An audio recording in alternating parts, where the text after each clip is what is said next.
Hello everyone, welcome to my YouTube channel education target. ये जो JSSC द्वारा निकाला गया है जेई का पोस्ट, आज इसके सिलेबस के बारे में मैं विस्तार रूप से चर्चा करूंगा। आयोग द्वारा कंप्यूटर आधारित सीबीटी लिया जाएगा, मतलब कि ऑफलाइन नहीं ऑनलाइन एग्जाम होगा कंप्यूटर पे सीबीटी। इसमें धांधली कम होगी, ठीक है। इसमें नॉर्मलाइजेशन भी किया जाएगा। परीक्षा का स्वरूप, परीक्षा एक चरण मुख्य परीक्षा में ली जाएगी। परीक्षा का एक ही चरण होगा, मुख्य परीक्षा। परीक्षा में सभी वस्तुनिष्ठ एवं भावनिक उत्तर होंगे, मतलब एमसीक्यू होंगे, जिसमें एक प्रश्न में 3 अंक मिलेंगे और गलत करने पे 1 मार्क्स कटेगा। यह है कि प्रश्न जो सही होगा उसमें 3 मार्क्स और गलत करने पे 1 मार्क कट जाएगा। अब आगे देखेंगे हम लोग कन्या अभियंता विद्युत, कन्या अभियंता सैनिक एवं कन्या अभियंता यांत्रिक के पदों के लिए सीधी नियुक्ति हेतु मुख्य परीक्षा का पाठ्यक्रम। मुख्य परीक्षा 2 पत्र में होंगे, 2 पालियों में ली जाएगी। प्रत्येक परीक्षा की अवधि 2 घंटा होगी। इसमें निम्न प्रकार है। देखिए, पत्र 1 कुल प्रश्न 120 है। क्या देखिए यहाँ पे 120 है। परीक्षा की अवधि 2 घंटा है। इससे समान अभियांत्रिक मतलब जो ब्रांच पेपर है उससे 80 है और समान ज्ञान से 40 प्रश्न पूछे जाएंगे। कि पेपर 1 में ब्रांच पेपर से 80 और सामान्य ज्ञान से 40 प्रश्न पूछे जाएंगे। और पेपर 2 में भी कुल प्रश्न 120 होंगे। परीक्षा का अवधि 2 घंटा होगा। यहाँ 3 ट्रेड के लिए निकाला गया है, विद्युत, सिविल और यांत्रिक, मतलब सिविल, मैकेनिकल और इलेक्ट्रिकल, ये 3 ब्रांच के लिए। अब ये पत्र 1 का हम लोग सिलेबस देखेंगे, पेपर 1 का। ये देखिए, सिविल इंजीनियरिंग में पार्ट 1 में building mechanical, estimate, costing and value, structure engineer, electrical engineer, मतलब कि नहीं। देखिए, सिविल में 2 है। सिविल इंजीनियरिंग पार्ट ए में building material, estimate and costing, serving, soil mechanical, hydric, irrigation engineering, transporting engineering, environmental engineering. Structure में देखिए आप theory of structure, concrete technology, RCC design, steel design, theory of structure, RCC design, steel design, ये सब है। जबकि electrical का, ये electrical का दिया हुआ है और ये नीचे मैकेनिकल का भी दिया हुआ है। ये मैंने पीडीएफ अपने टेलीग्राम चैनल पर दे दिया है। जिन्होंने भी मेरे चैनल को सब्सक्राइब नहीं है, चैनल को सब्सक्राइब कर ले और टेलीग्राम चैनल पर जरूर जुड़ जाए ताकि उन्हें ये नोटिफिकेशन प्राप्त हो सके। ये देखिए इलेक्ट्रिकल इंजीनियर का।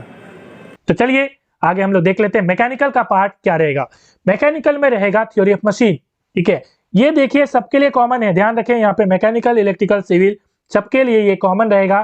फिर से मैं दिखा दूं, जनरल इंजीनियरिंग में पूछे जाएंगे। जैसे जनरल इंजीनियरिंग 80 प्रश्न और सामान्य ज्ञान में रहेंगे 40 प्रश्न। ये पेपर 1 में है, ठीक है। तो पेपर 1 के सिलेबस यहाँ पे आप देख पा रहे हैं। तो यहाँ पे चलिए आगे हम लोग फिर देख लेते हैं मैकेनिकल इंजीनियरिंग की।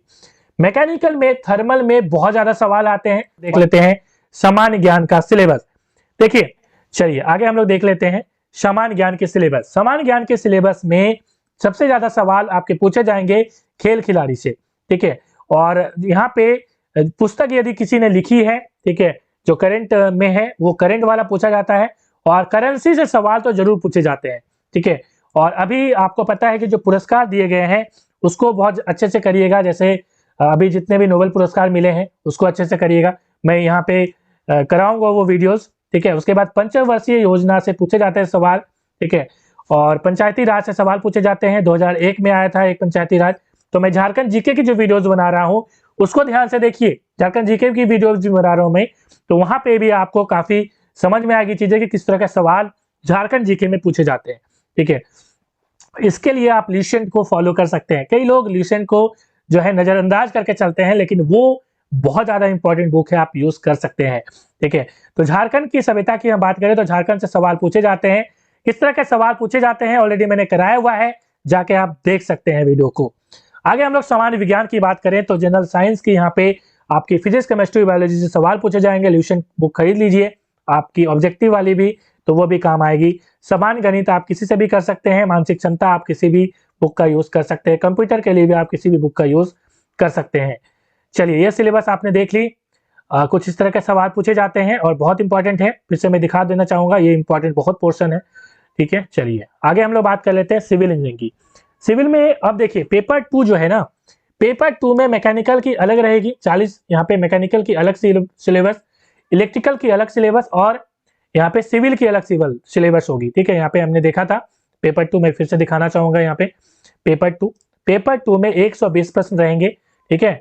तो पेपर 2 में आपका जो ब्रांच पेपर है उससे सवाल पूछे जाएंगे, ठीक है। ये भी ऑब्जेक्टिव ही रहेगी, ठीक है, याद रखिएगा इसमें सब्जेक्टिव कुछ भी नहीं पूछा जाना। तो बिल्कुल ऑब्जेक्टिव टाइप के सवाल पूछे जाएंगे। बिल्डिंग मटेरियल्स है, एस्टिमेटिंग कॉस्टिंग है, आप सिलेबस देख रहे हैं, ठीक है।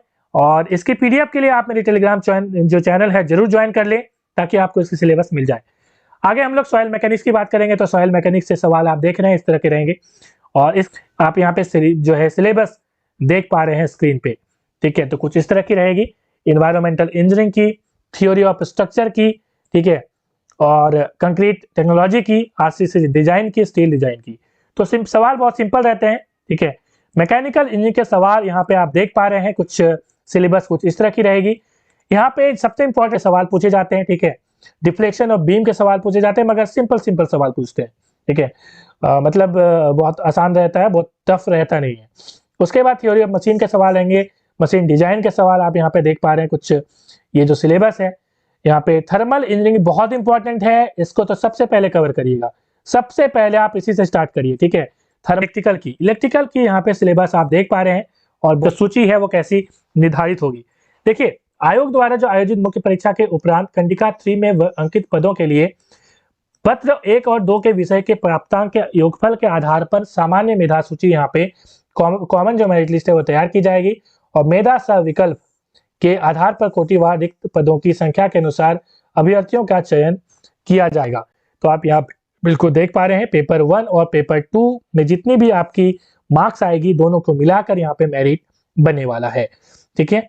और बाकी यहाँ पे आगे हम लोग बात कर लेते हैं कि क्या क्राइटेरिया रहेगा। देखिए, कम से कम जो है मेधा सूची तभी होगा जब आप टोटल मिलाकर कम से कम, यदि आप जनरल हैं तो 40%, यदि आप अनुसूचित जाति, अनुसूचित जनजाति एवं महिला हैं तो आपको कम से कम मार्क्स 32 लाना है परसेंटेज में, ठीक है। परसेंटेज की मैं बात कर रहा हूं। और यदि आप अत्यंत पिछड़ा